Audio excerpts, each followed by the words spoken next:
Yeah, well, I mean, I don't know how moral these ETs are anyway. I mean, some of them might be, but it seems to me that, and I don't know, I think you probably said this to me, and if you would probably agree with this, that I mean, everybody out there has their own agendas. There's no group that's always benevolent or always malevolent. That they can have malevolent or benevolent effects on humans, but they are basically following their own agendas, right? Well, they all have their own agendas, like official agendas for their races, but some of them are like, some of the advanced ones, the ones I would actually relate to angels, I'd say they don't have any malicious intent or kind of selfish desires about when their interaction with mankind, but some races are incredibly fucking dark and insidious. Mm-hmm. Some of the lesser developed races are more diverse, and there's a mechanic of development with extraterrestrials that incorporates people becoming of a society, becoming more similar in their beliefs and stuff like that, because eventually after global first contact happens and you kind of get the entire universal society and galactic society's point of view, there's something there's stuff that the dark extraterrestrials and the light extraterrestrials, they unanimously agree it's either objective reality or the most logical conclusion. So once that happens, a lot of beliefs start shifting. So take me through that in a little bit more detail, if you can, because I think that's more or less where we are, where we're headed to, is a step-by-step, disclosure. But one of the reasons it's going to be a little bit slow is there are a lot of very scary and dangerous implications of disclosure. And I've talked about that a little bit in one of my own videos. But to me, that's something very interesting that we should all be thinking and talking about right now is how might disclosure happen? Is it going on? What steps can we expect to see in the near future? Well, I think one of my ideas about disclosure is if it ever is really about to happen, I think you'll see events happening in the world that will be out of place, kind of sensational and like based on truth, like let's say a ship showing up over Paris or something for a good 20 minutes and 50 videos on YouTube of it, stuff like that to kind of get the population ready. And I think electronic telepathy will also get the population ready if that happens before global first contact, and that's another society shifting thing, just like the internet. That's in my on my about page on my electronic telepathy website, is that I believe electronic telepathy is another revolutionary technology that is similar to the internet, except it's for stuff like enlightenment and truth. And I know that might sound batshit crazy to someone who doesn't understand or know what I know about electronic telepathy. But so let's take that step by step, because I think that's a really interesting topic to go into, because it's right in line with the whole idea of how will disclosure happen, which is a great topic right for the world right now. So let me just take this step by step with you for a second. First of all, do you think that ETs are involved in the internet? Well, I think they're definitely involved in ways, because dark extraterrestrials can influence or be the source of human psychological operations. Mm-hmm. They influence the U.S. military psychological operations. That's where the U.S. military gets some of their most potent psychological operation pointers, is the Dark Federation of Extraterrestrials. So I think a lot of information on the internet to counterbalance the amazing effect of enlightenment and truth and awareness and connectedness of the internet, they launched disinformation programs to counter the revolutionary effect of it, to try to obscure the truth, because with the internet, if there wasn't these monumental disinformation programs, the truth would be much, much easier to discern for an alt media type person. Yeah, So well, I agree with that. I mean, I've seen that up close where it seems to me that there are a lot of movements that have been created whose purpose is primarily misinformation. And I mean, I'm a reasonably discerning guy, partly because I have a certain amount of intuition, but secondly because I'm not afraid to do research. So if something strikes my intuition as wrong and needing research, I'll dig into it, and I can usually come up with some kind of an answer as to whether the evidence I'm finding is supporting or not supporting this new movement. So, because I think it's important that people have the truth and learn how to discern the truth. But so you're saying that without these kind of false movements and misinformation, that more people would actually be in touch with the genuine truth? yeah, because basically, I think the internet was predicted to the U.S. military and other, like the Mossad and British and Saudi Arabia. I don't know how much Saudi Arabia is involved, but I've never really met a Saudi Arabian on the internet. But I mean, how do you see these campaigns operating? well, I think they're enhanced by directed energy weapons, which are capable of creating very immersive, profound experiences, illusion-based experiences. Also, mind control is possible with directed energy weapons.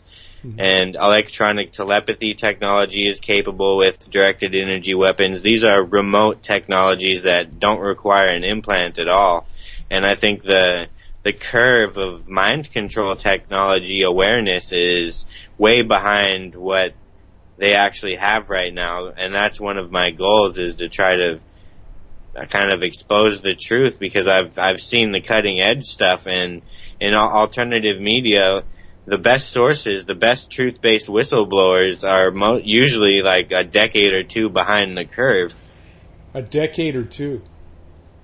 Well, because they worked, in the 90s or whatever, and it took them, they worked for the insider stuff usually a long time ago, because they're not currently involved in the programs while they're whistleblowing anymore, so it's dated material. Yeah, I mean, I see what you mean. So anybody who's blowing the whistle now has been basically cut off from the latest developments, so they can only talk to you about what they actually saw when they were part of it. They would be disrupting or trying to disrupt the truth in every single category. Mm-hmm. And the categories that I actually have experiences in that are very unique and rare, I'd say that when I view information about those categories, I see disinformation more frequently than I see the truth. Mm-hmm. So if I apply that with also the discernment that I have in logical facilities and whatever else that I have at my disposal to discern the truth, I can detect disinformation all over the place if I go into the contactee and channeling field, and both of those fields are just minefields of black ops, in my opinion. But that's an unpopular opinion, and I don't like saying that other than to get it out to the truth, because it kind of I'm sure it's offensive to people who consider themselves in the category. Yeah, okay. Well, tell me, one thing that I've noticed a lot is that there's a lot of channeled information out there that proves inaccurate. And I've come to the point of view that virtually all channeled information is inaccurate. I'm willing to make some exceptions and listen to a very small number of channelers, but I think 98%, or I don't know, something well in the 90s, of the channeled information, is not accurate. It's misinformation. Would you agree with that? I've never seen a channeled message that I've ever agreed with fully and thought was actually from an actual cosmic source. Okay. So let's be specific here. One of the groups that you hear channeled quite a bit is the Galactic Federation of Light. And some people have said that that information is coming from an AT, an artificial intelligence somewhere. Would you agree with that? Well, I think basically the archetypes that are being used are from ET origins, but the actual people perpetrating it, I believe, are humans. The U.S. government and like MI6 and British, basically that alliance of countries that have all these technologies that have basically made like the whole world a targeted individual of their programs. Mm-hmm. So, I've always wanted to ask this, and I think you probably are a pretty good person to ask. I mean, let's kind of imagine how that might work. The U.S. government might employ, I don't know, hundreds or thousands of people who sit in front of a machine and somehow can read someone's thoughts, and they speak into a microphone or something to put ideas out into people's minds. Is that how you imagine it working? No, not at all. Basically, how it's working when like the targeted individual's experience of voices is an artificial intelligence is using a directed energy weapon. So an artificial intelligence is connected to a directed energy weapon that is deciding what to do to them, and the artificial intelligence is programmed by living beings like human black op agents, but most of the time it's just under the same construct and mold.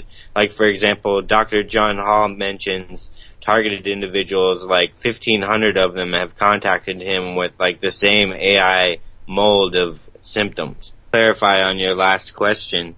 When these black op agents are interacting and deciding things for people, it's all electronic telepathy based.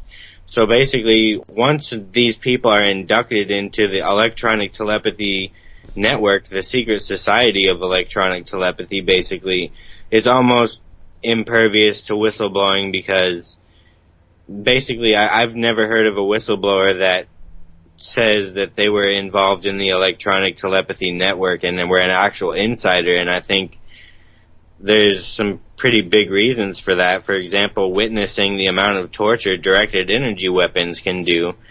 And it doesn't matter if you worked for the government or not, if you can be presented in a crazy way when you say stuff like the government is trying to get you, just because society has that indoctrinated view that anyone saying the government is targeting them is just paranoid, crazy, schizophrenic, or whatever.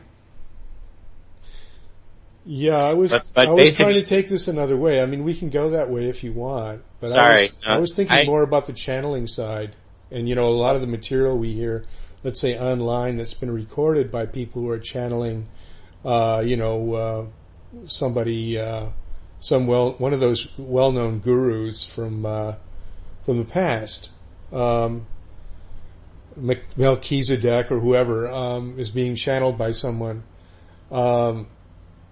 I think we are agreeing that could be an AI on the other side that's providing that message. Yeah, definitely. And I've actually channeled AI myself, so that's what opened my eyes to...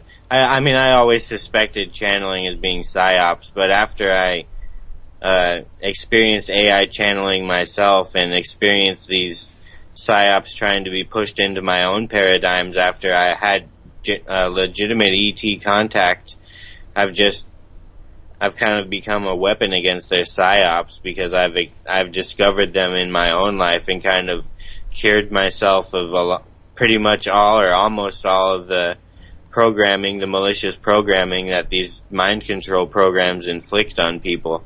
But when it comes to channeling, it's basically artificial intelligence that is controlling the mind of the channeler, and basically it couldn't be a black ops agent just feeding into a microphone, because like the channeling, it just wouldn't work out that way, because the human brain can't really form, like when you read a channeled message, they pretty much all have that spiritual Novocaine lingo. Mm-hmm. So they're all pretty similar, and I really doubt disembodied spirits, a wide range of diverse disembodied spirits mind controlling people, would come up with pretty much all the same NLP lingo and spiritual Novocaine. Well, yeah, I see what you mean. Although some people have the ability to ask channelers questions, and that interactive part is the part that makes me think a human is not speaking to a mic, because, that means that if there's a two-way conversation going on, it would take time for the message to come from the human who's doing the channeling to the, military guy behind the mic. Then he would have to imagine how to respond, give a response, and have that go back. And, I don't think humans are quick enough to come up with the sort of responses that we're hearing. And as you say, they do sound like spiritual novocaines, so it would make sense if some kind of an AI is basically giving a sort of AI-type response to generic types of questions. So, I could kind of imagine when you go into customer service and you wind up talking to a computer, either typing in your questions or speaking them, you're getting back responses, and they're all pretty similar in nature, and they kind of devoid of any personality. So you're getting a channeled message, which is sort of devoid of personality from most channelers anyway, right? Well, or let's say it's got the same personality across a number of people. One of my recent articles, actually my latest article, is designing an electronic telepathy AI. Mm-hmm. And basically I go into how for electronic telepathy you can design your own AI operator and equip it with any conscious energy or personality in existence once AI is sophisticated enough and the electronic telepathy technology is mastered. For example, in the article I say an electronic telepathy AI assistant / operator could be designed anything from Zeus, Mot, Lucifer, Athena, God, any movie character, any historical person, any mythological character, and anything else I'm not mentioning. You could even design a plant-based consciousness AI that communicates in concepts.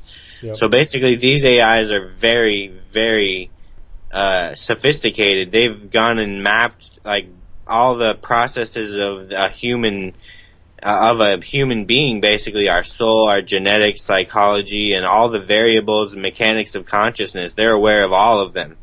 So they can these AIs can mimic any living being in existence. Maybe not 100% for Black Project. Like if they were mimicking me, there might be certain amounts of ineptitude, but it wouldn't be that bad. They'd be able to come up with something really close. Mm-hmm. So I'm not speaking to an AI right now. Well, there is AI affecting my consciousness right now, but I couldn't say exactly how unless the extraterrestrials just expose it to me, because when I'm being mind controlled, it's not as simple as just disinformation. Sometimes they're just controlling, they let me organically generate the concept in my mind, and then they hijack my mind covertly and take control of the exact words that I'm using, or they'll take control of my conceptual spectrum in my mind and make my awareness of what I'm talking about lesser than my actual organic cognition of the subject we're talking about.